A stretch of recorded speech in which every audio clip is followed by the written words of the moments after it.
L'intelligence artificielle aujourd'hui est un taylorisme numérique, est un taylorisme augmenté dans la mesure où elle augmente des logiques déjà existantes dans le monde du travail aujourd'hui qui consistent à dégrader le travail, déqualifier les travailleurs.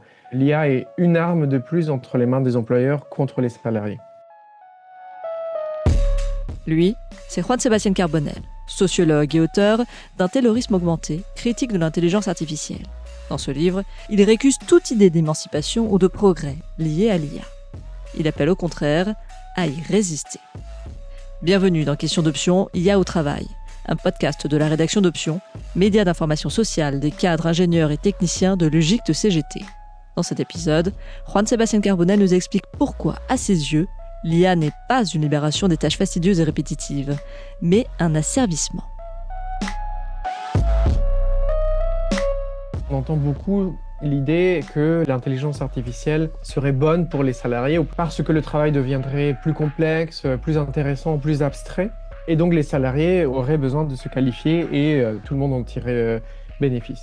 Et j'essaie de rappeler que l'histoire du changement technologique au travail montre que les technologies ont été utilisées surtout comme des moyens de déqualifier le travail, de dégrader les conditions de travail ou tout simplement d'accroître le contrôle de l'employeur sur le processus de travail.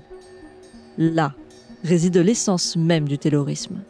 Développée au début du XXe siècle, cette vision du travail consiste à atomiser les métiers en une multitude de tâches. Cette fragmentation permet ensuite de mettre davantage de personnes en concurrence, et donc de baisser les salaires. À cela s'ajoute la division des activités entre ceux qui les conçoivent et ceux qui les exécutent. Et de manière plus globale, il exclut les travailleurs de toute décision sur l'organisation du travail. Un management qui a su utiliser les technologies à son profit. La technologie apparaît comme un moyen de plus pour décomposer les qualifications des ouvriers. C'est-à-dire que les machines peuvent prendre en charge une partie du travail pour que les salariés se consacrent à soit les tâches à forte valeur ajoutée dans certains métiers, soit tout simplement à devenir des appendices des machines. Et l'on trouve tout ça tout au long de la deuxième moitié du XXe siècle. Et cette histoire se prolonge jusqu'à aujourd'hui avec l'intelligence artificielle.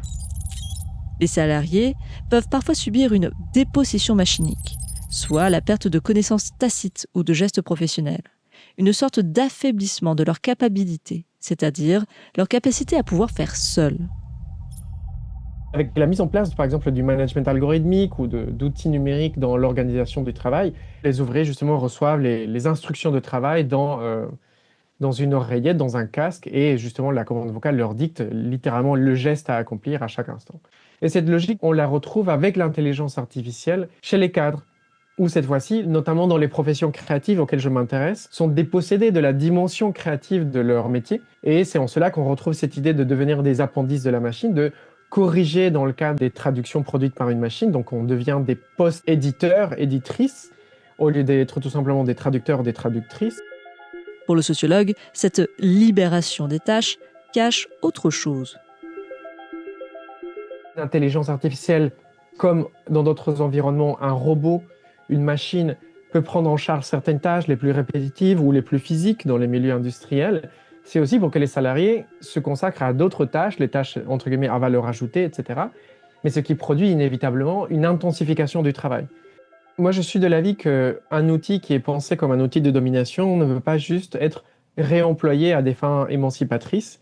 Il n'y a pas de redistribution des gains de production pour lui, sous forme de temps libre ou d'amélioration de la qualité. À ses yeux, l'IA n'est nullement un allié des professionnels, et l'avènement d'une IA éthique serait une farce.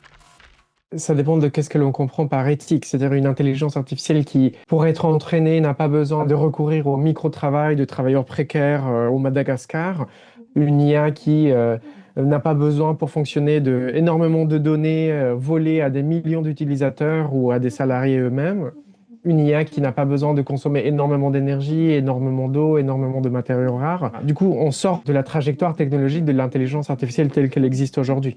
Du coup, ça impliquerait de penser une autre intelligence artificielle tout court. Et c'est peut-être même quelque chose qui ne serait pas de l'intelligence artificielle. Une position qui questionne la notion même de progrès.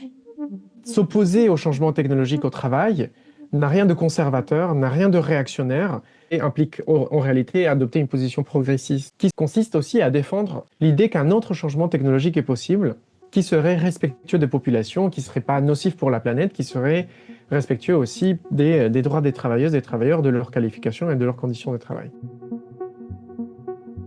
J'appelle à ce qu'il s'ouvre un débat politique entre les organisations syndicales, entre les salariés et leurs organisations syndicales, pour savoir de quelle technologie on a vraiment besoin aujourd'hui, pour sortir en fait du cadre très étriqué qui est le cadre patronal de la technologie qui est imposée comme inévitable et nécessaire.